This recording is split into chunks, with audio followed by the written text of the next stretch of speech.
আমি এখন খেতে বসছি। আর আজকের আমার দুপুরের মেনুতে কি, কি আছে? আপনারা কে, কে আমশি দিয়ে টক খান? মাছের টক, মাছের ডিমের টক। এরকম কেউ খান কি? আমি জানি না। তবে আমি ভালোই খাই। অবশ্যই খান আপনারা। অত বলতে পারি না লজ্জায়। মাছের আবার টক? এই যে মৌরলা মাছগুলো দেখছেন না? দাঁড়ান, ভালো করে দেখতে পাচ্ছেন কিনা আমি জানি না। এই যে মৌরলা মাছগুলো পেটে ডিম ভর্তি। এই মাছগুলো টক বা চচ্চড়ি হেভি লাগে।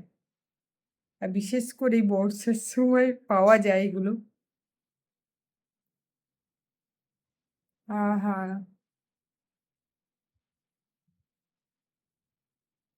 কি যে ভালো লাগে!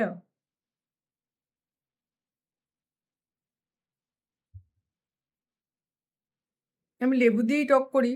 কিন্তু আজকে আমশি দিয়ে টক করেছি। আর সেই সাথে কি, কি আছে চলুন মেনুটা দেখাই। এখানে রয়েছে বাটা মাছ দিয়ে আলু দিয়ে ওই যে মোরলা মাছ, ওই দিয়ে একটা চচ্চড়ি টাইপের। এখানে রয়েছে টকের ডিম, মোরলা মাছ আর একটু টক। আমি একসাথে নিয়ে নিয়েছি। এখানটা এইদিকে ভাগ, ভাগ, ভাগ, ভাগ করে দিয়েছে। এদিকটাতে যাবি না। এদিকটাতে আমি খাবো। আর এদিকটাতে মানে এটাও আমি খাবো কিন্তু এটা এই দিয়ে খাবো, এটা এই দিয়ে খাবো। বুঝতেই পারছেন বিষয়টা কি? আমি এরকম। তো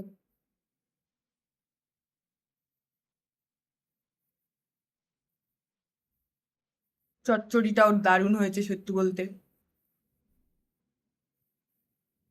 হুম,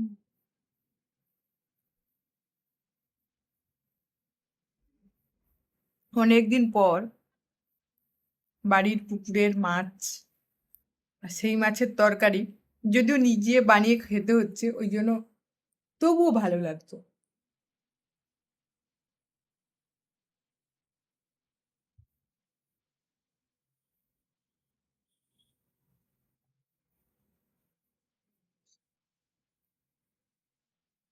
বাটা মাছটা খেয়ে দেখি।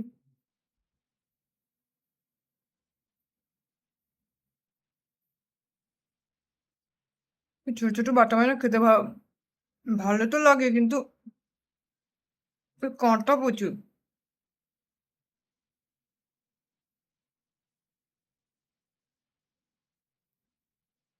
প্রচুর কাঁটা থাকে। ভয় লাগে বাটা মাছ খেতে, ওই জন্য ওটা শেষে খাওয়া।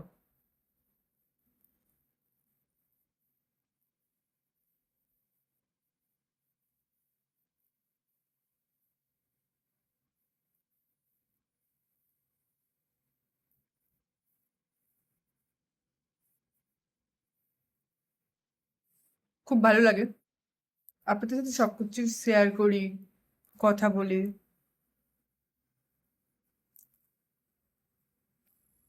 মানুষ জানেন তো এখন প্রত্যেকটা মানুষের ক্ষেত্রে সবাই না কোথাও না কোথাও ভীষণভাবে একা। ভীষণ মানে ভীষণভাবে একা। আগে যেমন সবাই বাইরে বেরোতো, খেলা করতো, এ করতো, তা করতো। ছেলেরা যেমন ক্লাবে যেত, ক্রাম খেলতো, তাস খেলতো, যাই খেলতো খেলতো। মেয়েরা বাড়িতে লুডু, দাবা এই টাইপের খেলা খেলতো বাড়িতে এই বর্ষার দিনে। বাচ্চারা লুকোচুরি, রান্নাবাটি নানান টাইপের খেলা খেলতো। আজকে সেগুলো যেন কোথাও উধাও হয়ে গেছে এই ফোনের জামানায় এসে। এর যেমন সুপ্রভাব আছে তেমনি কুপ্রভাব আছে আমাদের মধ্যে। তো মানে প্রত্যেকের সাথে যে অ্যাটাচমেন্ট সেই বিষয়টা আর নেই। কিন্তু ফোনের সাথে বেশি করে অ্যাটাচমেন্ট হয়ে গেছে সবার। সবাই যখন একা একা ফিল করে যে আমি ভীষণ একা একাকিত্বে ভুগছি, তখন এই যে ফোনের সামনে বসে কথা বলা, মানে আপনাদের সামনে সব কিছু শেয়ার করা, কোথাও না কোথাও আমাদের প্রতিটা মুহূর্তের সঙ্গী হয়ে উঠেছে। তো আমার মনে হয় প্রতিটা মুহূর্তের এই ফোনকে সঙ্গী না করে, এটা আমার ব্যক্তিগত অভিমত, পরিবারের প্রত্যেকটা মানুষকে নিয়ে থাকা, তাদের সাথে কথা বলা, তাদের সাথে বেড়াতে যাওয়া, তাদের সাথে খাওয়া একসাথে বসে, এগুলো করলে মনে হয় সম্পর্ক আরও দৃঢ় থেকে দৃঢ়তর হবে।